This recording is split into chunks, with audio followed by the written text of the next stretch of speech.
लोगों से सर्वप्रथम मैं माफी चाहूंगा। अक्षय भैया, आपने नाम वापस लिया है क्या?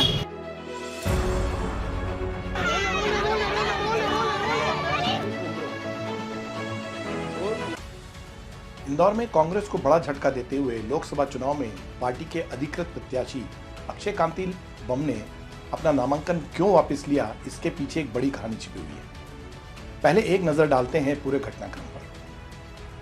सोमवार को नाम वापसी के आखिरी दिन अचानक कांग्रेस उम्मीदवार अक्षय बम बीजेपी सरकार के वरिष्ठ मंत्री कैलाश विजयवर्गीय और बीजेपी के इंदौर विधायक रमेश मेंदोला के साथ नामांकन फॉर्म वापस लेने कलेक्टर ऑफिस पहुंचे। नाम वापसी के तुरंत बाद उन्होंने भगवा दुपट्टा भी पहन लिया। इस पूरे घटनाक्रम के बाद मंत्री विजयवर्गीय ने सोशल मीडिया प्लेटफॉर्म एक्स पर लिखा कि इंदौर से कांग्रेस के लोकसभा प्रत्याशी अक्षय कांति बम का भाजपा में स्वागत है। अब चलते हैं एक हफ्ते पीछे, जब अक्षय कांति बम के खिलाफ इंदौर की एक अदालत ने धारा 307 यानी प्राण घातक हमला करने के अंतर्गत एक केस दर्ज किया था। आरोप था कि जमीन के एक मामले में अक्षय बम ने इंदौर के किसान पर प्रायोजित रूप से प्राण घातक हमला करवाया। दरअसल ये पूरा मामला इंदौर के कनाड़िया क्षेत्र की जमीन का है। ये जमीन यूनुस खान की थी। 2007 में अक्षय बम और परिवार के सदस्यों ने लॉ कॉलेज खोलने को लेकर यूनुस खान से 50 लाख में जमीन का सौदा किया। अब इस सौदे के बाद उन्होंने चेक देकर जमीन की रजिस्ट्री भी करवा दी, लेकिन चेक बाउंस हो गया। विवाद जब बढ़ा तो बम परिवार ने यूनुस खान को बताए बगैर जमीन का नामांतरण अपने नाम करवा लिया। तो शुरुआत इस तरह से हुई। 4 अक्टूबर 2007 को जब यूनुस खान मजदूरों के साथ अपने खेत पर था, तभी वहां अक्षय बम और उनके पिता कांतिलाल बम 7-8 लोगों के साथ पहुंचे। उनके हाथ में बंदूक भी थी। बम ने कहा कि ये यूनुस गुड्डू है, इसे गोली मार दो। इस पर एक व्यक्ति ने गोली चलाई जो यूनुस के कान के पास से निकल गई। पुलिस ने इस मामले में मामूली धाराओं में प्रकरण दर्ज किया।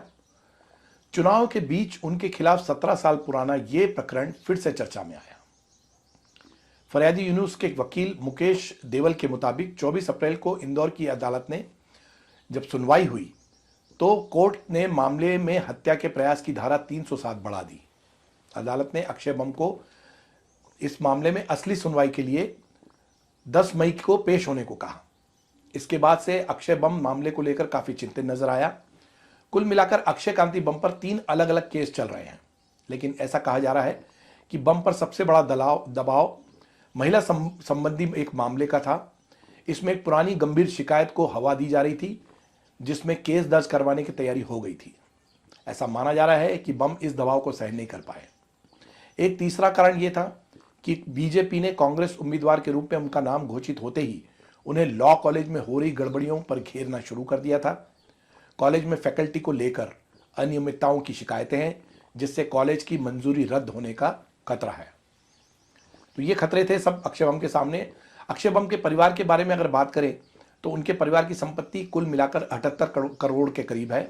चुनाव आयोग को दिए हलफनामे के मुताबिक अक्षय की व्यक्तिगत रूप से चल संपत्ति 8.5 करोड़ रुपए की है। इसमें शेयर आदि भी शामिल है। अचल संपत्ति में जमीनें हैं जिनकी बाजार कीमत 47 करोड़ रुपए के करीब है।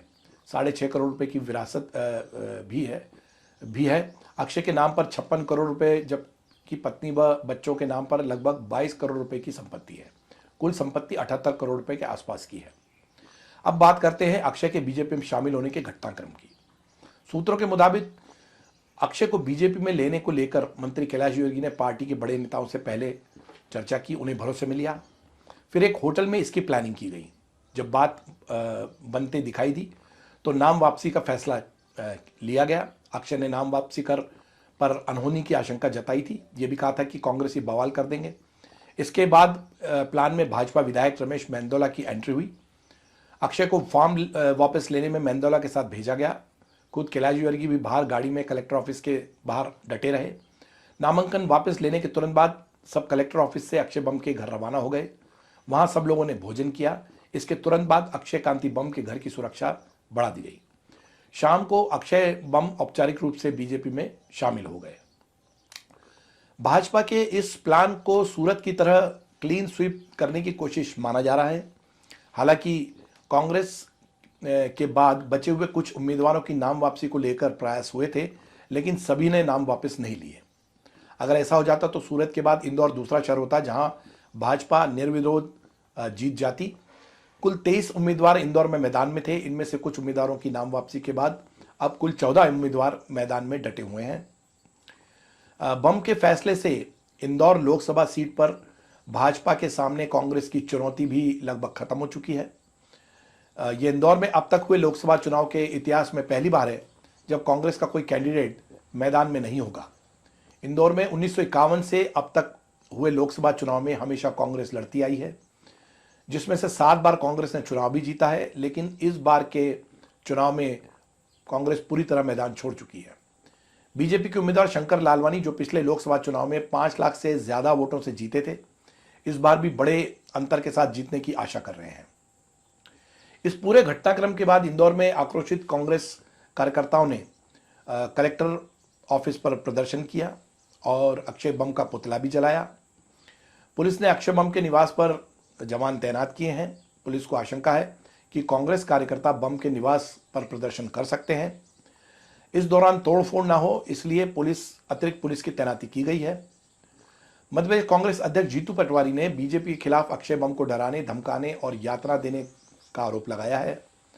ऐसा कहा जा रहा है कि प्रदेश कांग्रेस के शीर्ष नेताओं को बम के पार्टी बदलने का शक था, पर आश्चर्य यह है कि उन्होंने समय रहते एक्शन क्यों नहीं लिया और उम्मीदवार क्यों नहीं बदला।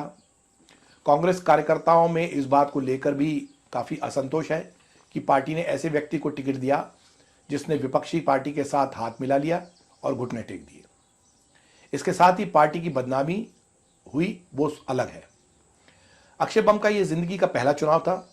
अपनी सफाई में बम ने कहा कि नामांकन जमा करने के बाद से ही कांग्रेस की ओर से उन्हें कोई समर्थन नहीं मिल रहा था। उन्होंने कहा कि वे देश प्रेम और सनातन के प्रचार की खातिर बीजेपी में शामिल हुए हैं। कुल मिलाकर पूरा घटनाक्रम बेहद नाटकीय रहा।